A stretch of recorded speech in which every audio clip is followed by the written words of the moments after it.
Di tengah dinginnya ruang tunggu kantor polisi, gadis berdiri tegak dengan napas tertahan dan mata penuh tekad. Harapan untuk mengambil kembali sepeda motornya berubah menjadi pertaruhan nyawa saat sebuah tatapan arogan dari seorang polisi mengubah segalanya. Apa yang sebenarnya tersembunyi di balik sikap kasar itu, dan seberapa jauh gadis siap melangkah demi kebenaran? Pagi itu, langit mendung, dan jalanan terasa lebih lambat dari biasanya. Aku duduk di atas kursi plastik berwarna biru yang sudah pudar di luar ruang pelayanan kantor polisi. Suaranya berderit waktu aku sedikit bergeser. Aku menyandarkan punggung dan menatap lurus ke depan. Di tanganku, selembar kertas tilang berwarna merah muda kusam mulai lecek karena terlalu sering dilipat. Ada noda tinta hitam yang menyebar di pojok bawahnya. Bekas hujan kecil semalam waktu aku buru-buru pulang setelah menghadiri forum diskusi HAM yang selesai larut. Hari itu, aku tidak memakai pakaian yang biasa kupakai ke aksi atau seminar. Tidak. Ada pin kecil dengan lambang hak asasi manusia di kerah bajuku. Tak ada topi kain atau tas kanvas bertuliskan suara rakyat. Aku hanya mengenakan kaos lengan panjang abu-abu dan celana hitam polos. Sepatu ketsku agak kotor, tapi masih nyaman. Kupakai untuk antri dan berdiri lama. Aku ingin datang sebagai warga biasa. Karena di mata hukum, aku berpikir, semua orang harusnya diperlakukan sama, kan? Ternyata aku terlalu naif. Nomor antrian 18. Suara petugas dari balik kaca memecah lamunanku. Aku berdiri cepat, menggenggam erat surat tilang itu, dan melangkah menuju loket. Di balik kaca, ada pria paruh baya dengan seragam cokelat. Wajahnya kaku, matanya hanya sesekali menatapku, lebih sering memandangi layar komputer di depannya. Surat tilang, ujarnya tanpa menatapku lama. Aku menyerahkan kertas itu. Gadis? Tanyanya, memastikan nama yang tertulis. Iya, Pak. Motor ditilang karena parkir di trotoar ya? Iya, Pak. Tapi waktu itu saya sebenarnya cuma berhenti sebentar. Lampu hazard nyala, dan saya masih duduk di atas motor. Jawabku pelan, mencoba tetap sopan. Dia mendesah, mencetak sesuatu, lalu menyodorkan kertas lain. Ini untuk pengambilan. Motor di gudang barang bukti. Sudah bayar dendanya belum? Sudah, ini bukti pembayarannya, kataku, menyerahkan kertas slip pembayaran dari ATM. Ia hanya mengangguk sebentar lalu kembali mengetik ke gedung belakang. Tanya petugas jaga. Tapi ya, jangan berharap cepat ya. Banyak yang antre. Aku tersenyum kecil. Baik, Pak. Terima kasih. Langkahku menuju gudang barang bukti terasa berat. Bukan karena capek atau kesal, tapi karena firasat. Sejak awal, aku merasa ada sesuatu yang tidak beres. Gudang itu terletak di belakang kantor utama, agak tersembunyi. Bangunannya lebih menyerupai garasi tua dengan pintu besi besar dan cat yang mulai mengelupas. Di depannya, seorang polisi muda berdiri, merokok sambil bersandar di dinding. "Ngapain?" tanyanya cepat waktu aku mendekat. "Saya mau ambil motor, Pak. Ini suratnya." Dia menghela napas keras, mematikan rokoknya di lantai, lalu membuka pintu dan masuk ke dalam tanpa bilang apa-apa. Aku berdiri menunggu. 10 menit. 20 menit. Lalu dari dalam, muncul seorang pria lain. Lebih tua, pangkatnya lebih tinggi, terlihat dari garis-garis di pundaknya. Rambutnya tersisir rapi ke belakang, wajahnya tajam, dan mata yang langsung menguliti setiap inci dari tubuhku tanpa berkata-kata. Dia berhenti tepat di depanku, menatap dari atas ke bawah. "Gadis?" tanyanya dengan nada yang tidak menyenangkan. "Iya, Pak," jawabku, sedikit gelisah. "Umur berapa?" 25, Pak. "Kerja di mana?" "Ada, Pak. Saya kerja freelance." "Freelance? Jadi pengangguran?" ujarnya sambil terkekeh pelan. Aku tidak menjawab. Tidak ingin terpancing, tapi dia terus melanjutkan. "Kamu tahu kenapa motor kamu ditahan? Bukan karena parkir sembarangan, tapi karena kamu melanggar etika pengguna jalan. Dan kalau kami mau, kami bisa buat kamu lebih repot dari ini." Aku mematung. Suasana jadi tidak nyaman. Ada tekanan dari nada bicaranya. Seperti bukan sekadar peringatan, tapi ancaman. "Saya sudah bayar dendanya, Pak. Ini buktinya. Saya cuman ingin ambil motor dan pulang." Dia mengambil kertas bukti dari tanganku tanpa sopan, lalu berjalan masuk ke dalam gudang. 15 menit kemudian, dia kembali. Tapi bukan dengan motorku. Motor kamu masih di dalam. Tapi saya belum yakin kamu layak ambil itu motor sekarang. Maaf, Pak, tanyaku, mencoba memastikan aku tidak salah dengar. Dia menatapku tajam. Kamu nggak sopan. Datang ke sini kayak bos, nada bicara kamu tinggi. Kamu pikir kamu siapa? Darahku mulai naik, tapi aku masih menahan. Saya cuma warga biasa yang mengikuti prosedur, Pak. Dia tertawa kecil. Warga biasa? Dari caramu ngomong, kamu kayak aktivis, anak-anak yang suka demo di pinggir jalan itu ya? Aku tersenyum kecil, tidak menjawab. Kalau kamu terus ngotot, bisa-bisa saya tahan motormu seminggu lagi. Atau kamu, mau saya periksa sekalian? Siapa tahu motornya hasil kejahatan. Kata-katanya makin menyudutkan. Tapi saat itu, aku tahu satu hal. Dia mencoba mengintimidasi.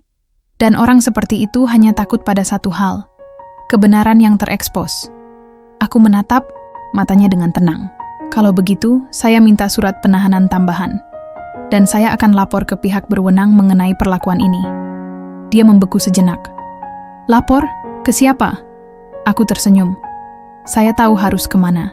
Saya punya dokumentasi percakapan ini. Audio, kamera kecil, dan saya nggak sendiri. Wajahnya berubah. Tapi aku tidak menunggu reaksinya. Aku membalikkan badan dan berjalan pergi. Motor itu belum kembali ke tanganku. Tapi satu hal sudah jelas. Permainan sudah dimulai, dan dia baru saja membuka pintu ke sesuatu yang lebih besar dari surat tilang. Keesokan harinya, aku datang lebih pagi. Langit belum sepenuhnya terang, dan udara pagi masih dingin menempel di kulit. Aku sengaja datang lebih awal agar bisa menyelesaikan semuanya sebelum jam kantor benar-benar sibuk. Tapi rupanya, niat baik tidak menjamin perjalanan akan lebih mudah. Ruang tunggu kantor polisi itu seperti dunia yang berhenti bergerak. Dindingnya kusam, dipenuhi coretan kecil yang entah siapa yang menulis.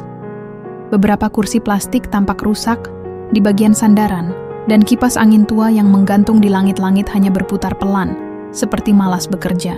Bau keringat debu dan ketidakpedulian bercampur jadi satu di ruangan itu. Aku duduk di sudut ruangan, mengamati orang-orang di sekitarku. Seorang ibu muda duduk dengan anak kecil yang terus merengek lapar. Seorang bapak tua berkemeja lusuh menatap kosong ke arah lantai. Lalu ada beberapa pemuda yang tampak gelisah, mungkin seperti aku, hanya ingin menyelesaikan urusan lalu pergi. Beberapa kali, seorang petugas lewat tanpa menoleh, tanpa menyapa. Padahal beberapa dari kami sudah duduk sejak matahari belum muncul. Tak ada papan petunjuk jelas, tak ada informasi, hanya wajah-wajah lelah yang menunggu sesuatu yang tak pasti. Aku mencoba bertanya ke seorang petugas muda yang baru keluar dari ruangan dalam. Maaf, Pak. Untuk pengambilan kendaraan, saya harus menunggu dipanggil atau langsung ke bagian gudang? Tanyaku pelan. Dia melirikku cepat, lalu mengangkat bahu. Nanti juga dipanggil. Berapa lama biasanya, Pak? Ya, tunggu aja. Banyak yang antre. Lalu dia berjalan pergi tanpa menoleh lagi. Aku menghela napas panjang, mencoba tetap tenang. Tapi di dalam dada, ada rasa sesak yang perlahan naik ke tenggorokan. Rasanya seperti dikerangkeng dalam sistem yang sengaja dibuat semrawut, agar orang lelah sendiri sebelum berani bertanya. Birokrasi yang tak berpihak, yang mengandalkan ketidakjelasan sebagai senjata. Dari balik kaca jendela, kulihat dia lagi, polisi, yang kemarin. Wajahnya masih sama, dingin dan penuh kuasa. Tapi kali ini dia tidak sendiri. Ada dua orang berpakaian preman di sebelahnya. Mereka berbicara pelan, lalu salah satunya menunjuk ke arah ruang tunggu. Ke arahku. Aku segera menunduk, berpura-pura membaca pesan di ponsel. Tapi diam-diam, kuaktifkan fitur perekam. Perutku berdesir, rasa waspada mulai menguat. Naluriku bilang, ini bukan lagi soal motor. Beberapa menit kemudian, dua orang berpakaian, preman itu masuk ke ruang tunggu. Langkah mereka lambat, tapi mantap. Mereka menyapu ruangan dengan pandangan, lalu berhenti di depanku. "Kamu gadis, ya?" Aku mendongak. "Iya, Pak. Ada yang bisa saya bantu?" "Ngikut kami sebentar. Ada yang mau ditanyain." "Nggak lama kok," kata salah satu dari mereka, dengan nada datar yang terdengar ramah di permukaan, tapi menyimpan tekanan di baliknya. Aku berdiri pelan. "Saya mau ambil motor saya. Surat dan pembayaran sudah lengkap." "Kenapa saya dipanggil?" "Bukan, dipanggil. Cuma diajak ngobrol bentar aja. Santai. Kalau kamu nggak salah, ya nggak usah takut," sahut yang satu lagi, tersenyum dengan bibir, tapi tidak dengan mata. Aku mengangguk. "Baik, tapi saya rekam ya, Pak. Biar jelas. Soalnya kemarin saya sudah merasa diperlakukan tidak layak." Mereka saling pandang. Ada jeda hening sejenak sebelum salah satu dari mereka berkata, "Silakan." Aku mengikuti mereka ke sebuah ruangan, kecil di sisi kanan lorong. Di dalamnya ada meja tua, 2 kursi berhadapan, dan 1 kipas kecil di pojok ruangan. Ruangan itu tidak sempit, tapi hawa di dalamnya membuat dadaku sesak. Mereka mempersilakan aku duduk, lalu menutup pintu. Salah, satu dari mereka duduk di seberangku, sedangkan yang satu lagi berdiri menyandar di tembok, memperhatikan. Wajah mereka biasa saja, tapi ada bahasa tubuh yang membuatku tahu. Mereka bukan sekadar bertanya, "Kamu kerja apa, gadis?" "Freelance, Pak." "Freelance apa?" "Tulis. Kadang riset, kadang bantu komunitas." "Maksudnya aktivis?" Aku menatap matanya. "Kalau membantu sesama dianggap aktivis, ya mungkin. Berarti kamu tahu soal sistem kami?" "Yang mana, Pak?" Dia tersenyum kecil. "Yang membuat kamu bisa nyusup ke sini, rekam pembicaraan, dan ngancam lapor ke pihak lain." Aku diam, tidak menjawab. "Dengar ya, kami bisa tahan kamu kalau kami mau. Banyak pasal yang bisa dipakai. Jadi kalau kamu merasa punya keberanian lebih, pikirkan baik-baik. Kami tahu siapa kamu. Kami tahu kamu bukan warga biasa." Aku menarik napas dalam-dalam. Saya memang bukan warga biasa. Saya warga yang tidak bisa diam waktu ketidakadilan dibiarkan. Dia tertawa kecil, lalu berdiri. "Semoga semangat kamu nggak hilang waktu tahu apa yang bisa kami lakukan pada orang seperti kamu." Aku bangkit dari kursi. "Dan semoga kalian juga sadar bahwa dunia sekarang lebih terbuka dari yang kalian kira." Aku keluar dari ruangan itu dengan tangan gemetar. Tapi bukan karena takut. Karena marah. Ruang tunggu itu masih sama seperti tadi. Tapi aku merasa tempat ini kini menjadi simbol dari sesuatu yang lebih besar. Tempat di mana suara kecil ditenggelamkan agar tak sempat tumbuh. Aku kembali duduk di kursi plastik biru itu. Di tanganku, ponsel masih merekam. Mataku lurus ke depan. Wajahku mungkin terlihat tenang. Tapi di dalam kepala, strategi mulai terbentuk. Aku tahu siapa mereka.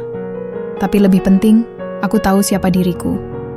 Dan mereka belum tahu bahwa suara yang mereka remehkan akan jadi gema paling keras yang pernah mereka dengar. Hari itu, aku kembali ke rumah dengan langkah pelan.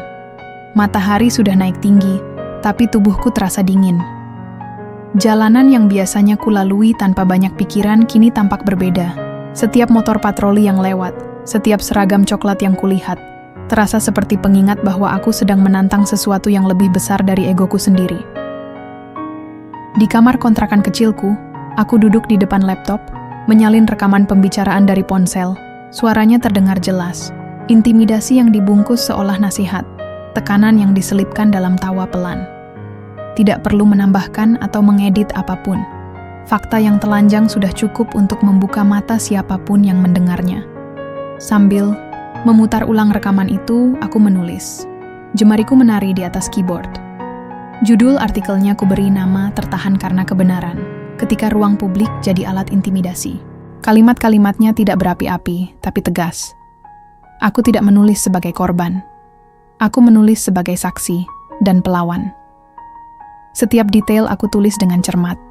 Nama kantor polisi, deskripsi petugas, waktu kejadian, hingga perlakuan yang kuterima. Tapi satu hal yang sengaja tidak kusertakan, identitasku. Bukan karena takut, Tapi karena saat ini, suaraku lebih penting dari wajahku. Sore harinya, aku mengirimkan tulisan itu ke beberapa media alternatif yang biasa memuat laporan dari akar rumput. Mereka tahu siapa aku.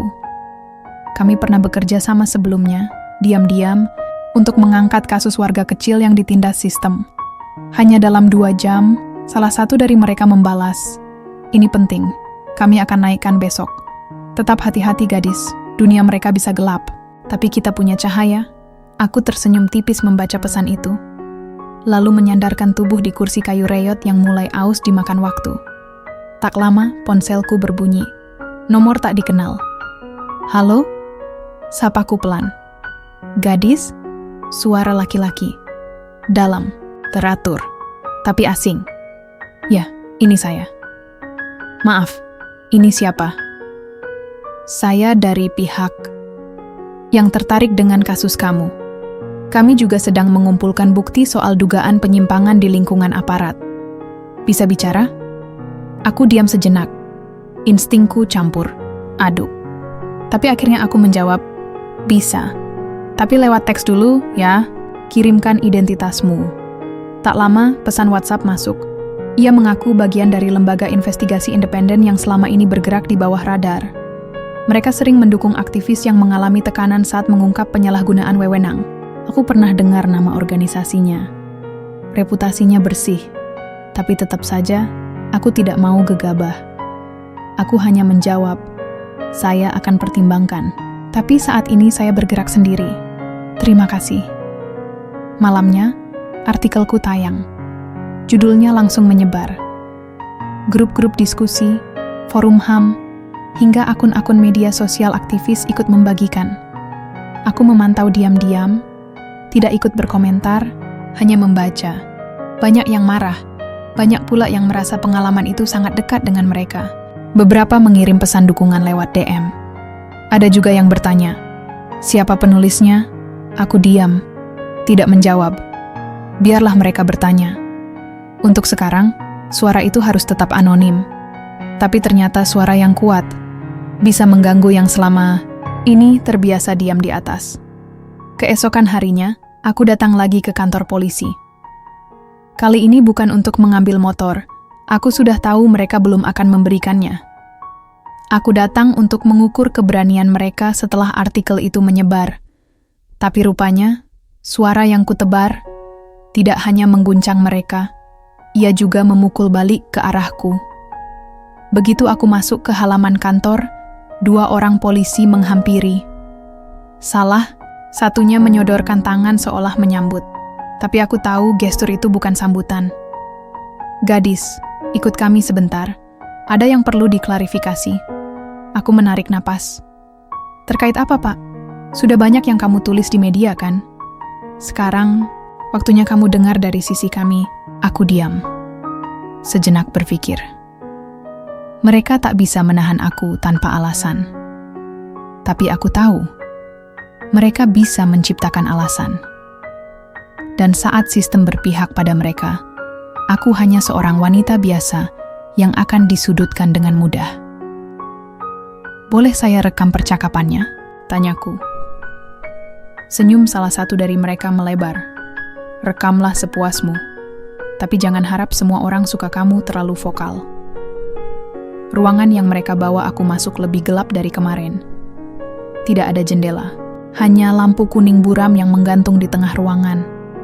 Di sudut, ada kamera CCTV kecil, tapi aku tahu, itu hanya formalitas. Hal-hal penting jarang terekam dengan jujur. Di depanku, pria yang sama duduk.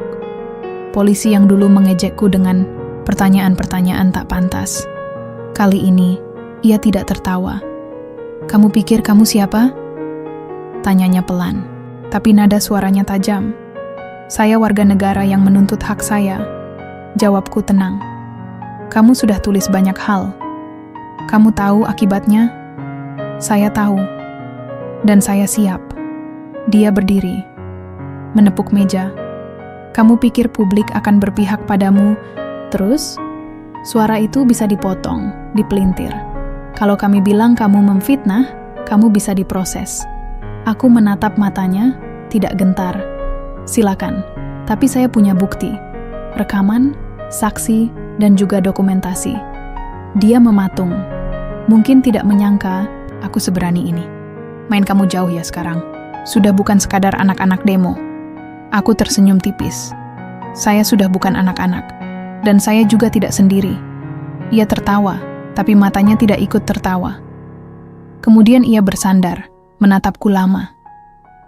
Lalu dengan suara lebih rendah, ia berkata, "Kalau kamu lanjutkan ini, kamu akan kehilangan lebih dari sekadar motor."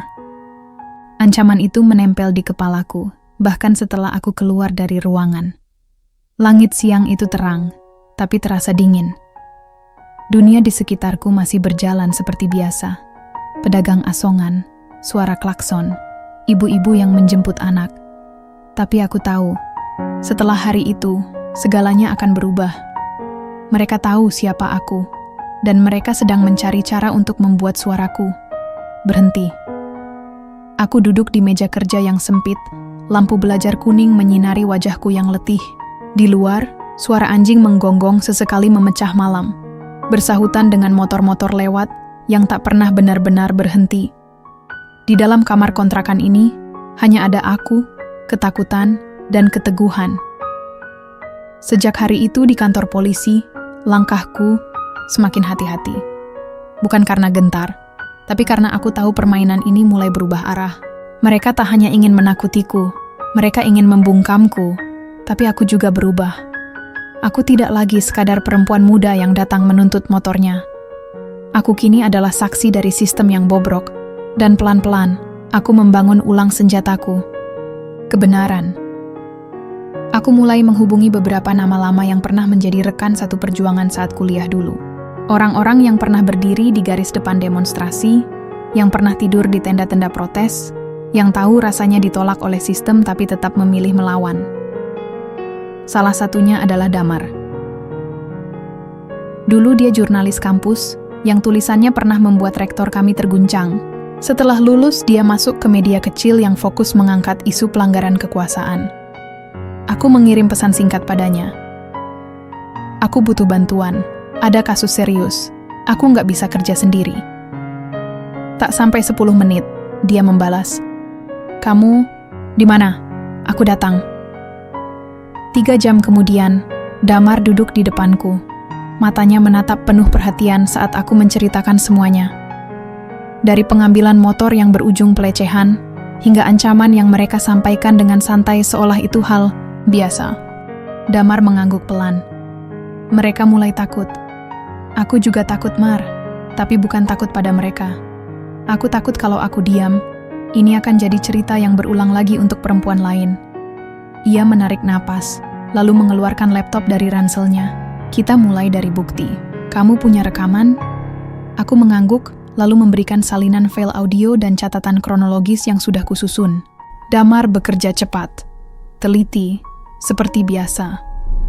Dalam semalam, ia memverifikasi semua rekaman, menyesuaikan tanggal, mencocokkan data. Kami tidak tidur. Tapi malam itu, bukan lelah yang kami rasakan. Malam itu, kami sedang mengasah peluru, bukan senjata, tapi kebenaran. Di pagi buta, kami mulai membangun strategi. Damar akan menerbitkan versi investigatifnya lewat medianya, tapi kami sepakat untuk tidak menyebut namaku dulu. Sementara itu, aku mulai menghubungi LSM dan lembaga advokasi yang bisa menyediakan bantuan hukum. Aku tahu ini bukan sekadar soal pengambilan kendaraan. Ini tentang suara yang dipotong sebelum sempat tumbuh. Dan ternyata, aku tidak sendirian. Saat kabar tentang tulisan pertamaku mulai menyebar lebih luas, beberapa orang mulai mengirim pesan, bukan hanya dukungan, tapi cerita. Seorang perempuan bercerita tentang adiknya yang pernah dipaksa mengaku mencuri, padahal hanya berada di tempat yang salah. Seorang pria tua mengirim voice note dengan suara gemetar, menceritakan bagaimana ia dipukuli karena tak mampu membayar uang damai setelah kecelakaan kecil. Aku menangis diam-diam saat mendengarkan semuanya. Bukan karena sedih, tapi karena marah. Suara-suara ini seperti potongan-potongan luka yang disembunyikan terlalu lama. Dan sekarang, mereka mempercayakan lukanya padaku. Aku mulai menyalin semua cerita itu, membuat catatan, menyusun narasi. Bukan hanya untuk memperkuat kasusku, tapi untuk memperlihatkan bahwa yang kulawan bukan sekadar satu polisi arogan, tapi sistem yang membiarkan kekuasaan jadi kebal dari tanggung jawab. Aku menghubungi temanku yang pernah bekerja sebagai pengacara publik. Namanya Arum. Ia pernah membela korban kriminalisasi warga saat konflik agraria di daerah utara. Aku tahu dia keras kepala, dan aku tahu dia tidak mudah takut. Begitu mendengar ceritaku, Arum langsung berkata, "Kamu punya cukup bukti, kita bisa gugat balik. Jangan tunggu sampai mereka buat narasi yang menghancurkan kamu duluan." Tapi aku tahu proses ini tidak akan mudah. Beberapa hari setelah itu, aku mendapat pesan tak dikenal. Isinya singkat, tutup mulut. "Kami tahu di mana kamu tinggal." Denyut jantungku melonjak. Aku menghapus pesan itu, lalu mencatat nomornya, dan mengirimkan tangkapan layarnya ke Arum. Ia hanya membalas, "Kita tambahkan ini sebagai bentuk intimidasi. Terus kumpulkan bukti." Damar juga tidak tinggal diam. Ia mulai mewawancarai beberapa narasumber lain yang punya pengalaman serupa dengan aparat di tempat yang sama. Ternyata, kasus pelecehan, pemerasan, dan manipulasi laporan bukan hal baru. Tapi selama ini, tak ada yang benar-benar berani bicara. "Aku mau kamu jadi saksi utama, gadis. Tapi ini artinya kamu akan terbuka," kata Damar suatu malam. Aku menatap layar laptop yang menampilkan wajahnya lewat video call. Aku tahu, aku siap. Kalau aku diam sekarang, semua ini akan sia-sia. Ia mengangguk lalu tersenyum kecil. "Berarti kita akan guncang dari dalam. Tapi kamu harus kuat. Setelah ini, hidup kamu gak akan sama." Aku menarik napas panjang. Aku tahu dia benar. Mereka sudah memotong terlalu banyak suara. Sekarang giliran kita membuat gema. Aku berdiri di depan cermin kamar mandi kecil, menatap bayangan diriku sendiri. Di balik mata sembab dan tubuh yang lelah, ada sesuatu yang tak pernah kulihat sebelumnya. Keteguhan. Dulu aku hanya ingin motorku kembali. Sekarang, aku menginginkan lebih dari itu. Aku ingin suara-suara yang terbungkam selama ini punya tempat. Aku ingin membuat nama gadis jadi sesuatu yang mereka ingat. Bukan karena ketakutan, tapi karena keberanian. Hari itu aku mengenakan blus biru polos dan celana panjang hitam. Bukan pakaian istimewa. Tapi cukup untuk hari besar. Hari di mana aku akan tampil ke publik, bukan sebagai korban, melainkan sebagai saksi. Sebagai perlawanan. Media tempat Damar bekerja telah merilis artikel investigasi pertamanya. Di dalamnya, tertulis tentang sistem pelecehan, pengabaian hukum, dan kekerasan verbal yang terjadi dalam proses penahanan kendaraan pribadi oleh aparat. Meskipun namaku belum disebut, banyak pihak mulai menebak siapa di balik cerita itu. Beberapa jam setelah publikasi, tagar Rina Suara Gadis mulai viral. Entah siapa yang pertama memulainya. Mungkin seseorang yang terinspirasi, mungkin hanya pengguna anonim yang gemas karena marah. Tapi apapun alasannya, suara itu menyebar. Dalam 24 jam, berbagai organisasi mulai menyatakan dukungan. Komunitas mahasiswa, pegiat HAM, bahkan beberapa jurnalis senior yang sudah lama vakum. Semua mendesak agar dilakukan investigasi terbuka. Media nasional mulai mengendus cerita ini. Beberapa mulai menghubungi Damar. Beberapa langsung mengirim email ke media tempat tulisan itu terbit. Saat itulah Damar menelponku. Suaranya pelan tapi penuh tekanan. "Gadis, waktunya kamu maju. Kalau kamu setuju, kita akan buat konferensi pers. Kamu nggak sendiri. Aku, Arum, dan Lembaga Bantuan Hukum siap di belakangmu." Aku terdiam. Aku memandangi tumpukan bukti di meja. Rekaman, tangkapan layar ancaman, cerita-cerita dari korban, lain yang mulai masuk ke emailku setiap jam. Aku tidak tahu apakah aku benar-benar siap, tapi aku tahu satu hal. Aku tidak bisa mundur sekarang. Konferensi pers diadakan di sebuah ruang kecil yang disediakan oleh organisasi HAM lokal. Aku duduk di tengah meja panjang, dengan Damar di sisi kiri dan Arum di sisi kanan. Kamera dari media mulai merekam. Para wartawan bersiap dengan mikrofon dan notes. Di belakang kami, terpampang poster bertuliskan "Lawan Intimidasi, Buka suara. Damar membuka acara.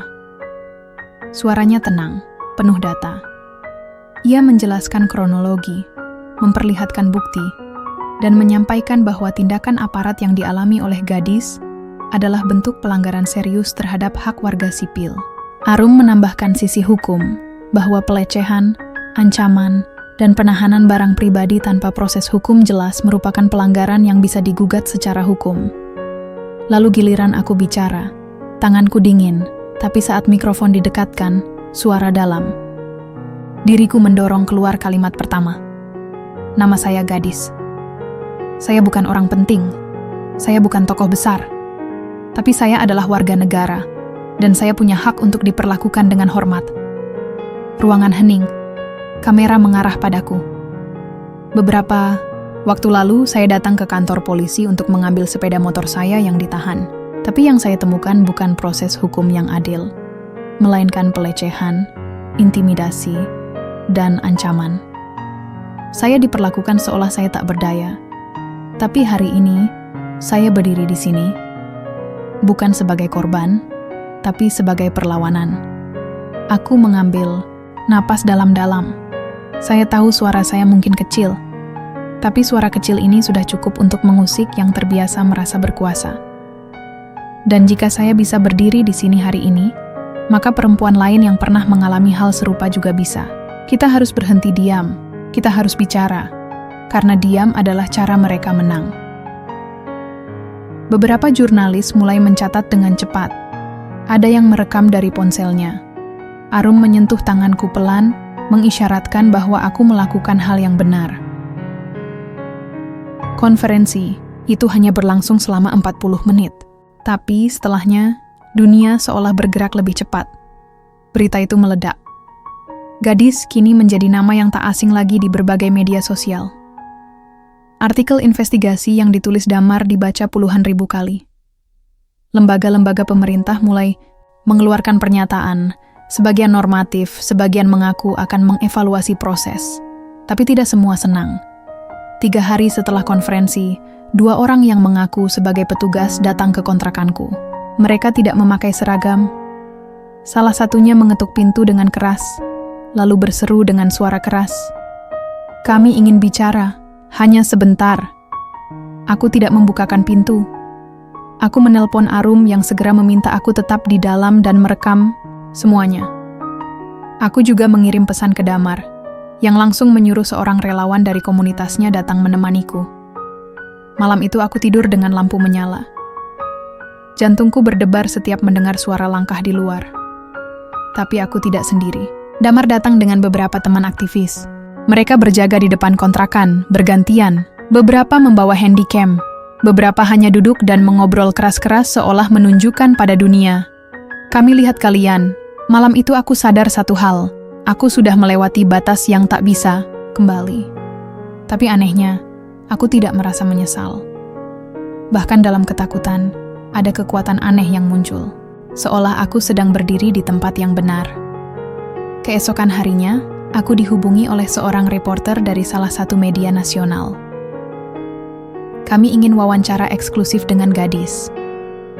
Kami ingin tahu lebih banyak tentang siapa dia, apa yang membuatnya melawan, dan apa yang sebenarnya terjadi.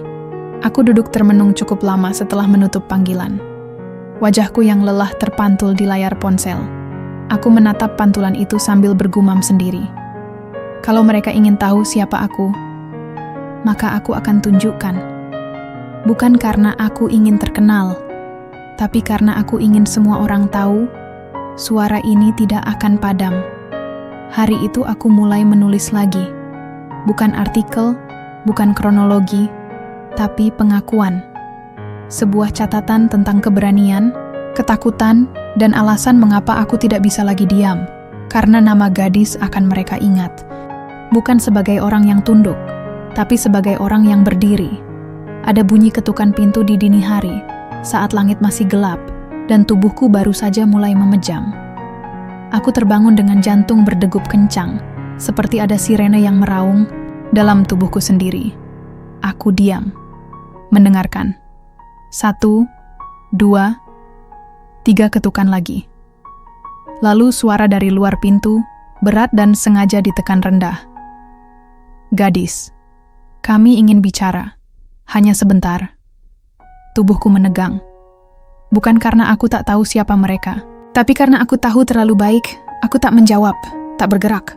Di sebelahku, ponsel sudah kugenggam erat-erat, jempolku sudah di atas tombol cepat untuk menghubungi Damar. Suara ketukan tak lagi datang, hanya keheningan. Tapi itu justru lebih menakutkan. Mereka sudah mulai.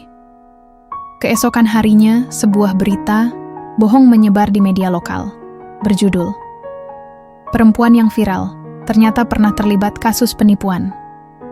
Aku terdiam saat membaca paragraf pertama. Nama lengkapku disebut. Alamat rumah orang tuaku dicantumkan. Foto lama, saat aku masih menjadi relawan di sebuah kegiatan sosial, digunakan seolah itu bukti keterlibatan dalam penipuan bantuan. Tidak ada dasar, tidak ada sumber, hanya narasi yang disusun untuk satu tujuan, membungkam. Tak lama kemudian, akun-akun palsu di media sosial mulai menyerang. Mereka memfitnahku, menyebarkan potongan-potongan video yang dipelintir, menyebutku perempuan sok suci, aktivis pencari perhatian, tukang fitnah polisi. Aku gemetar saat membaca semuanya. Bukan karena aku percaya mereka, tapi karena aku tahu ini bukan ulah orang iseng biasa. Ini sistematis. "Gadis, mereka sudah masuk mode bertahan," kata Damar lewat sambungan telepon. Suaranya terdengar lebih tenang dari perasaanku. "Dan saat mereka merasa terancam, mereka akan menyerang balik. Kita harus siap." "Bagaimana aku bisa siap, Mar?" Suaraku pecah. Ini bukan cuma aku. Mereka bawa-bawa keluargaku. Ibuku syok baca berita itu. Tetanggaku mulai tanya-tanya. Ini lebih dari sekadar opini publik. "Kita lawan dengan data, dengan bukti. Tapi kamu harus kuat. Mereka menyerang karena tahu kamu benar." Aku menutup telepon dengan napas tersengal. Di kamar, dinding-dinding tiba-tiba terasa sempit. Aku menatap layar laptop, melihat ratusan komentar yang mencaci. Tanganku mulai dingin, bibirku bergetar. Tapi di tengah semua itu, ada satu komentar yang membuatku bertahan. "Aku tahu kamu. Aku pernah jadi korban juga. Jangan berhenti. Kami mendukungmu, gadis." Beberapa hari setelah berita palsu itu viral, seorang pria misterius mengikutiku pulang. Aku menyadarinya saat aku turun dari angkot, berjalan kaki melewati gang sempit menuju kontrakan. Langkahnya terlalu konsisten, terlalu tenang untuk kebetulan. Aku sengaja berbelok ke warung kecil yang sepi. Ia ikut. Aku pura-pura menelpon sambil berjalan cepat. Ia tetap mengikuti. Napasku makin berat. Aku ingin berlari, tapi tahu itu akan membuatku terlihat lemah. Begitu sampai di kontrakan, aku menutup pintu keras-keras dan langsung mengunci 3 lapis. Jantungku hampir pecah. Keesokan harinya, Arum datang dengan 2 relawan hukum. Ia membantuku menulis laporan pengaduan resmi ke Komnas HAM dan ke Dewan Pers untuk melaporkan berita fitnah itu. Kami juga menyiapkan langkah hukum terhadap media abal-abal yang pertama kali menyebarkan kebohongan. "Kalau kamu diam, mereka pikir kamu kalah. Tapi kita bawa ini ke jalur hukum. Kita buat mereka tanggung jawab," kata Arum. Matanya tajam seperti baja. Sementara itu, Damar mengajak media nasional untuk menyelidiki sumber berita fitnah itu. Hasilnya mengejutkan. Artikel itu dipesan, ditulis dengan narasi tertentu oleh akun bayaran, disebarkan secara serentak oleh buzzer yang biasa bekerja sama dengan oknum aparat. Kami akhirnya memiliki senjata balik. Bukti ini cukup kuat untuk membuka kejanggalan-kejanggalan dalam upaya pembunuhan karakter terhadapku. Namun belum selesai kami merancang langkah lanjutan, ancaman datang lagi. Kali ini bukan lewat pesan anonim, tapi panggilan langsung.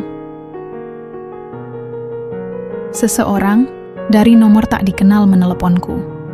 Begitu kuangkat, suara berat di ujung sana berkata, "Kalau kamu sayang keluargamu, berhenti sekarang.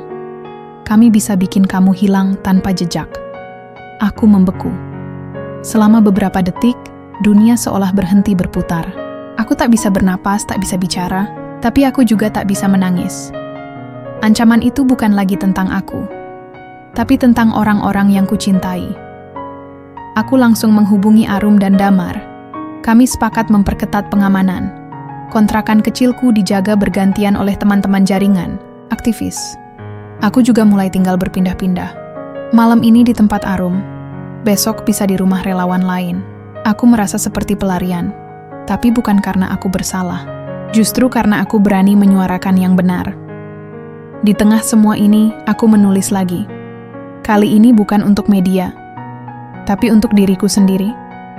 Sebuah surat panjang untuk ibu dan ayahku.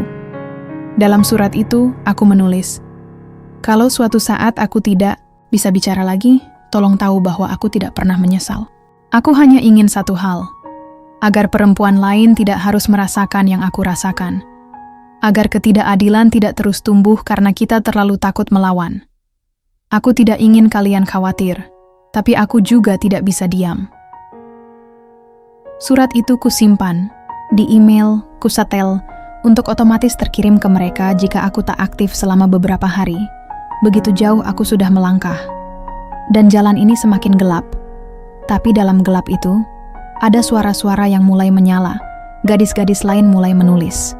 Mereka bercerita, mengirim email, bahkan ada yang membuat video, menyebutku sebagai inspirasi. Aku menangis saat menontonnya. Air mata bukan karena aku merasa kuat, tapi karena aku tahu, sekarang aku tidak sendirian. Dan mungkin, ini awal dari kekuatan baru. Mereka boleh menyerang balik, tapi mereka tak bisa menghapus suara yang sudah tumbuh menjadi nyala. Aku adalah gadis, dan nama ini akan terus mereka dengar. Ada malam-malam yang tak bisa kujelaskan dengan kata-kata. Bukan karena terlalu indah, tapi karena terlalu sunyi. Sunyi yang membuat dada sesak seolah sedang berlari tanpa pernah sampai. Seperti malam ini, ketika dunia di luar jendela terlihat tenang, tapi pikiranku porak-poranda. Aku mengungsi di rumah seorang aktivis perempuan yang pernah menjadi korban kriminalisasi bertahun-tahun lalu. Namanya Mbak Maya. Ia menyambutku seperti keluarga, dengan pelukan hangat dan secangkir teh panas. Tapi di balik senyumnya, aku bisa melihat bekas luka yang belum sembuh. Luka yang ditutupi dengan keheningan. Lawan yang kamu hadapi bukan cuma individu, kata Mbak Maya malam itu, duduk di balkon kecil rumahnya. Kamu sedang mengguncang sistem yang sudah lama nyaman hidup dari ketakutan orang-orang. Mereka akan buat kamu merasa gila, sendirian, bahkan salah. Aku menatap cangkir di tanganku. Tehnya sudah dingin. Kadang aku merasa aku terlalu nekat. Terlalu sok tahu. Siapa aku sebenarnya, Mbak? Cuman perempuan biasa yang datang ke kantor polisi ambil motor, lalu ribut. Harusnya aku diam aja. Mbak Maya tersenyum. Tapi kali ini senyum itu getir. Justru karena kamu perempuan, biasa, karena kamu bukan siapa-siapa, tapi berani bersuara, itulah yang membuatmu berbahaya bagi mereka. 3 hari kemudian, aku bertemu langsung dengan 3 perempuan korban pelecehan di kantor polisi yang sama denganku. Mereka datang diam-diam, ditemani oleh Arum dan tim hukum dari Lembaga Perlindungan Saksi. Kami berkumpul di ruangan sempit yang dikelilingi lemari arsip berdebu. Yang pertama bernama Lela, usia 24. Ia dituduh menyembunyikan motor pacarnya yang terlibat kasus narkoba. Saat datang untuk klarifikasi, ia diinterogasi tanpa pendamping hukum, diancam akan disentuh kalau tidak kooperatif. Yang kedua, ibu rumah tangga bernama Yuni. Sepedanya ditahan karena dianggap kendaraan bodong, padahal ia punya STNK dan BPKB lengkap. Saat mengeluh, ia dibentak dan difoto diam-diam oleh salah satu polisi. Foto itu kemudian digunakan untuk memerasnya agar tak melapor. Yang ketiga, seorang siswi SMA bernama Rahma. Ia hanya ingin mengambil dompet kakaknya yang tertinggal saat razia kendaraan. Tapi ia diminta menemani ngobrol oleh seorang oknum berpangkat. Untungnya ia sempat kabur. Aku tak bisa berkata-kata setelah mendengar semua itu. Mataku panas, tanganku mengepal. "Kenapa kalian gak bicara dari awal?" Tanyaku dengan suara nyaris pecah. Lela menjawab sambil menunduk. "Kami takut, Kak. Takut gak dipercaya. Takut dihina. takut disangka cari sensasi. Kayak kakak juga difitnah sekarang. Kami lihat sendiri. Yuni menimpali pelan. Tapi pas kakak maju, kami pikir mungkin sudah waktunya kami juga berhenti diam. Aku menatap mereka satu persatu. Dalam diri mereka, aku melihat diriku sendiri. Ketakutan yang sama, amarah yang sama, luka yang sama. Malam itu, aku memutuskan satu hal penting. Kami harus membuat dokumentasi kesaksian. Aku, Lela, Yuni, dan Rahma setuju untuk membuat video. Testimoni. Wajah disamarkan, suara diubah. Tapi cerita harus tetap utuh. Kami ingin dunia tahu bahwa ini bukan sekadar masalah satu orang yang marah karena motornya ditahan. Ini masalah sistemik. Damar membantu menyusun alur. Arum mengatur legalitasnya. Dalam waktu seminggu, video itu jadi. Dengan judul, Luka yang Mereka Tutupi. Kisah 3 perempuan di balik dinding kantor polisi. Ketika video itu tayang, komentar membanjir. Sebagian meragukan, sebagian mencaci, tapi lebih banyak yang mulai membuka suara. Ada guru yang mengaku pernah diperas saat mengurus SIM hilang.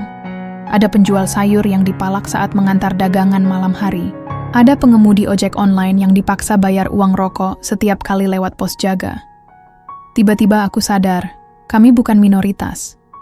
Kami mayoritas yang dibungkam terlalu lama, dan mungkin ini waktunya menyerang balik. Tapi tentu saja mereka tidak tinggal diam. 2 hari setelah video itu viral, polisi yang dulu mengintimidasiku, Bribka Hendra, melayangkan laporan balik.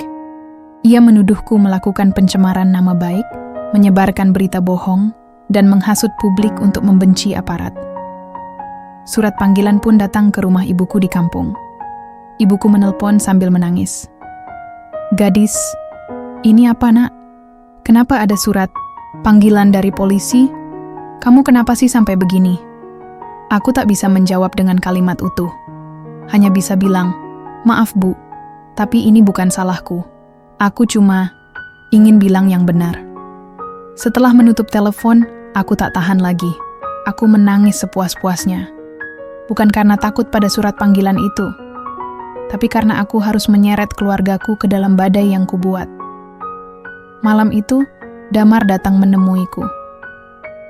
"Kita udah sampai di tengah medan gadis, gak bisa mundur, tapi kamu juga gak sendiri. Kami akan dampingi kamu sampai akhir." Aku menatapnya, mataku masih sembab. "Kalau mereka penjarakan aku, kamu bakal terusin ini." Damar mengangguk. "Dengan atau tanpa kamu, ini sudah jadi suara banyak orang. Dan suara itu nggak akan padam." Aku menarik napas panjang. Dalam kelelahan itu, ada satu keyakinan yang mulai tumbuh. Bahwa suara-suara yang dulu sunyi, kini mulai bersatu. Bahwa luka yang mereka tutupi, kini mulai dibuka satu persatu. Dan tidak akan ada jalan kembali. Hari itu, langit terlihat abu-abu. Tidak mendung, tidak juga cerah. Seolah langit pun ragu untuk berpihak pada siapa. Aku berdiri di depan gedung, reskrim, menggenggam surat panggilan yang kuterima 3 hari lalu. Tertulis jelas, pemeriksaan sebagai tersangka. Tersangka, gumamku pelan. Kata itu terasa asing di mulutku, tapi nyata di atas kertas. Aku tidak mencuri, tidak merampok, tidak menipu. Tapi di hadapan hukum yang dipelintir, keberanian bisa dianggap kejahatan. Arum berjalan di sampingku, membawa map berisi bukti-bukti, tangkapan layar komentar publik, dan dokumen investigasi kami yang telah dikonsolidasikan ke lembaga HAM. Ia tampak tenang, tapi aku tahu, dari caranya mengeratkan tas di bahunya, ada ketegangan yang sama di dadanya. "Kita masuk bareng. Jangan bicara apapun tanpa aku di sampingmu," katanya pelan. Aku mengangguk dan melangkah. Ruang pemeriksaan dipenuhi dingin yang tak berasal dari pendingin ruangan. 3 polisi duduk di depanku, satu di antaranya adalah Bribka Hendra, yang kini berseragam lengkap. Wajahnya datar namun tak bisa menyembunyikan kegelisahan di balik mata itu. "Saudari gadis, Anda dituduh menyebarkan informasi palsu yang merusak nama baik institusi dan membangkitkan kebencian terhadap aparat negara. Bagaimana tanggapan Anda? Pertanyaan itu dilempar seperti peluru. Aku menghela napas, lalu menatap lurus pada mereka. Yang saya bagikan adalah cerita nyata. Bukan hasil karangan, bukan provokasi. Saya punya bukti, saya punya saksi. Dan yang paling penting, saya tidak takut. Bribka Hendra mengetuk meja pelan. Kami punya bukti bahwa Anda melakukan rekayasa. Beberapa saksi yang Anda hadirkan tidak bisa diverifikasi keberadaannya. Aku tersenyum miris. Itu karena mereka takut. Takut karena tahu mereka bisa mengalami hal yang saya alami sekarang. Dilaporkan balik, difitnah, diancam. Tapi satu hal yang Anda lupa, Pak. Takut bukan berarti kami akan terus diam. Wajah Hendra memerah, tapi ia tak menjawab. Di luar gedung pemeriksaan, massa mulai berkumpul. Para mahasiswa membawa poster bertuliskan, "Kami bersama gadis. Berani jujur, itu hebat, bukan kriminal." Media mulai berdatangan. Kamera menyorot. Mikrofon menyusup di antara kerumunan. Nama gadis yang dulu hanya dikenal sebagai pemilik sepeda motor yang ditahan, kini telah berubah menjadi simbol. Namun tak semua yang berkumpul datang dengan niat baik. Beberapa pria berjaket hitam berdiri mengawasi dari kejauhan. Aku tahu siapa mereka. Mereka bukan wartawan, bukan mahasiswa, bukan simpatisan. Mereka adalah bayangan yang dikirim untuk mengintimidasi. Dengan tatapan, dengan kehadiran, dengan diam. Kalau kamu pulang malam, kamu masih yakin aman?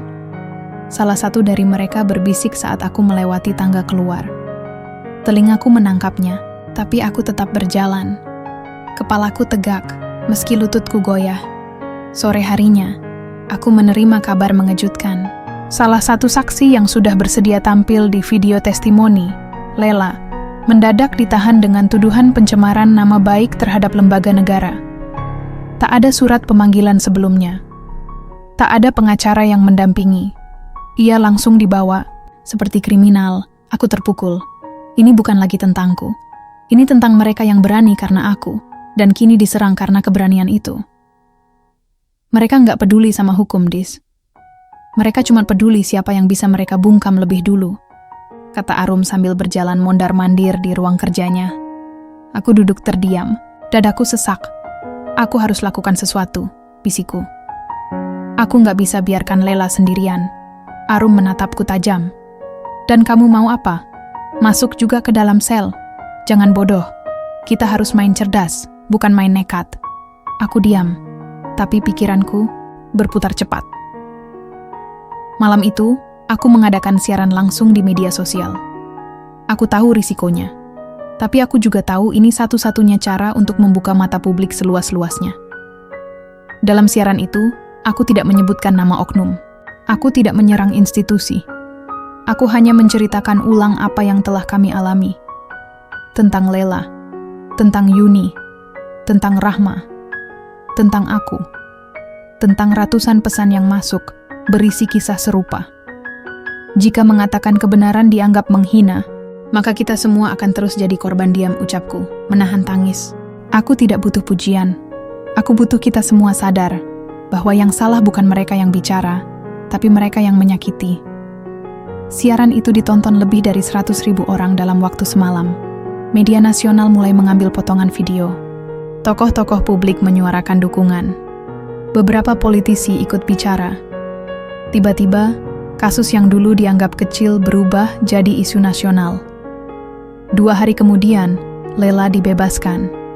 Tanpa alasan jelas. Hanya diberi surat keterangan kurang bukti. Tapi kami tahu itu bukan karena hukum bekerja. Itu karena suara publik terlalu keras untuk diabaikan. Aku menerima pesan dari Lela malam itu. Makasih, Kak Gadis. Aku hampir menyerah. Tapi aku tahu, aku nggak sendirian. Air mataku jatuh.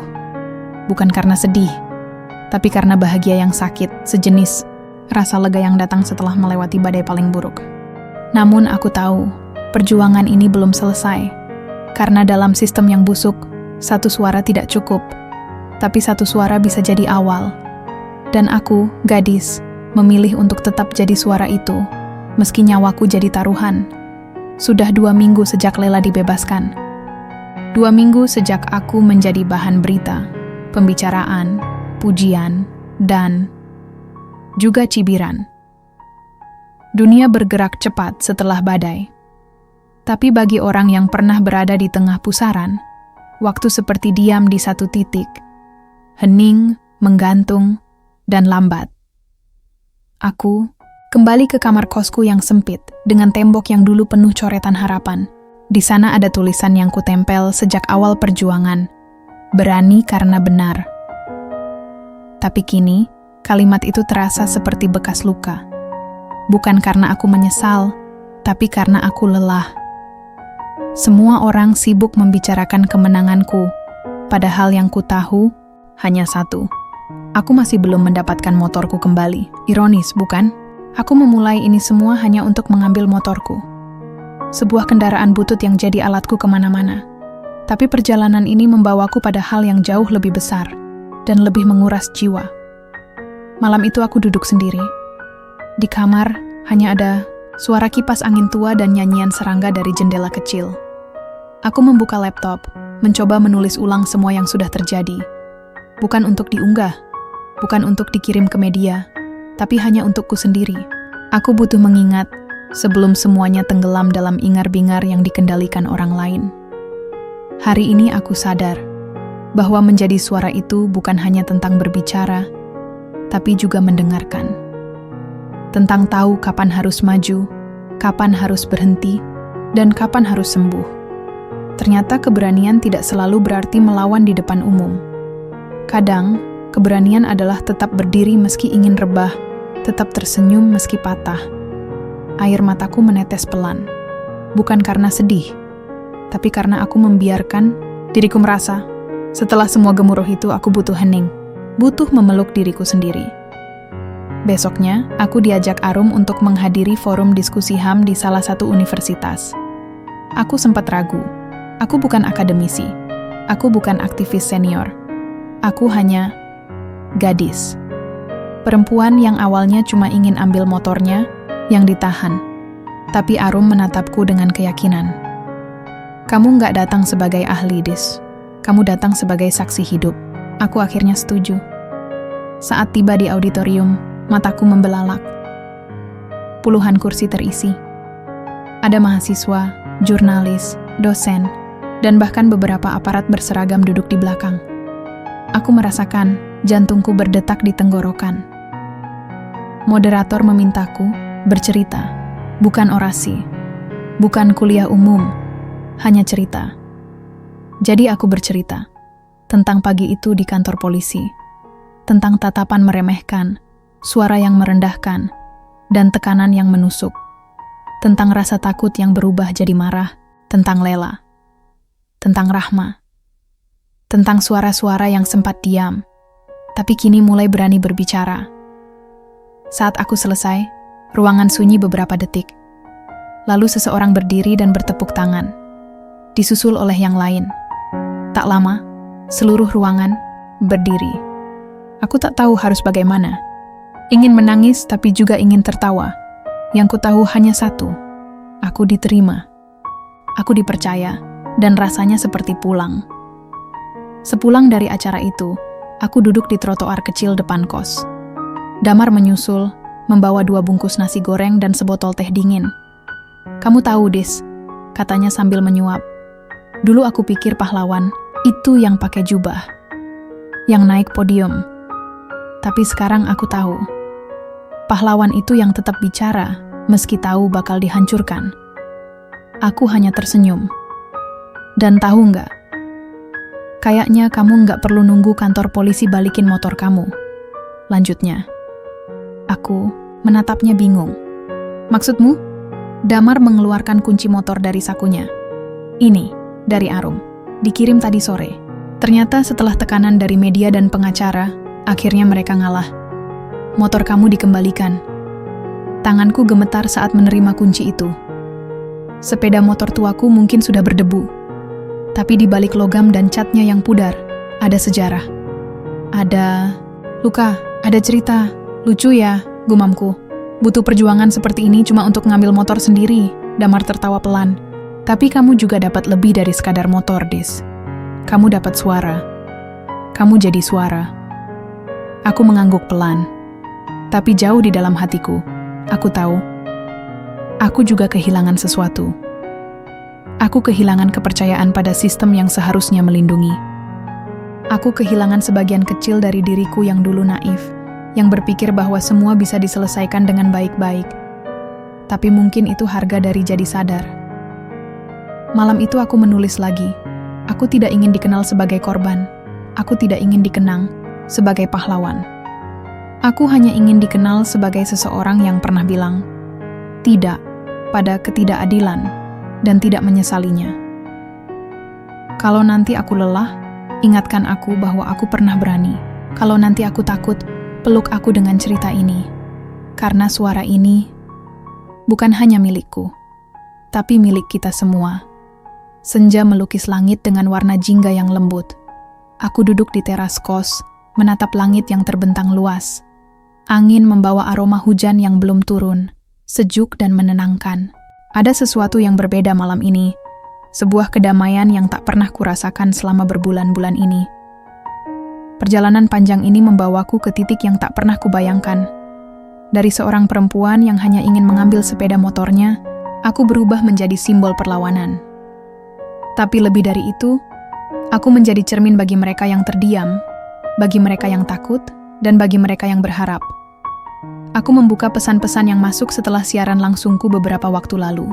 Ada yang berterima kasih, ada yang berbagi cerita tentang ketidakadilan yang mereka alami, dan ada pula yang mengirimkan dukungan dari berbagai penjuru negeri. Salah satu pesan yang paling mengena datang dari seorang ibu di sebuah desa kecil. Anakku, berani karena melihat perjuanganmu, Mbak. Dia belajar bahwa suara perempuan juga penting. Aku tersenyum. Betapa sebuah suara bisa melahirkan keberanian di tempat yang jauh. Namun, perjuangan bukan tanpa konsekuensi. Aku masih merasakan bayang-bayang ancaman yang kadang datang tanpa pemberitahuan. Suara-suara sumbang yang mencoba membungkam.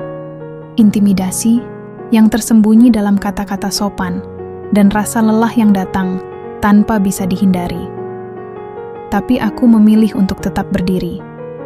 Karena aku tahu, jika aku berhenti, suara-suara lain juga akan terdiam. Malam itu, aku bertemu dengan Arum dan Damar di sebuah kafe kecil. Kami berbincang tentang masa depan, tentang mimpi yang belum selesai, dan tentang harapan yang terus hidup. Aku ingin membuat komunitas untuk perempuan yang berani bicara, kataku. Arum mengangguk. Kita harus pastikan suara mereka didengar, bukan hanya sekadar dibiarkan bergema di ruang kosong. Damar tersenyum. Dan aku akan bantu dokumentasikan semua ini, karena cerita-cerita seperti ini harus sampai kemana-mana. Kami tertawa bersama, tapi di balik tawa itu ada tekad yang kuat. Di dalam hatiku, aku tahu perjalanan ini baru saja dimulai. Aku bukan pahlawan, bukan malaikat, tapi hanya gadis, perempuan biasa dengan keberanian luar biasa. Aku menulis kembali di buku harianku. Suara yang berani bukan hanya milikku, ia milik kita semua. Suara itu tak pernah padam, selama kita memilih untuk mendengarkannya dan memberikannya nyawa. Dengan sepeda motor tua yang kini kembali di garasi, dengan hati yang penuh luka dan harapan, aku melaju menembus gelap malam. Aku tahu, jalan ke depan tidak akan mudah. Tapi aku siap.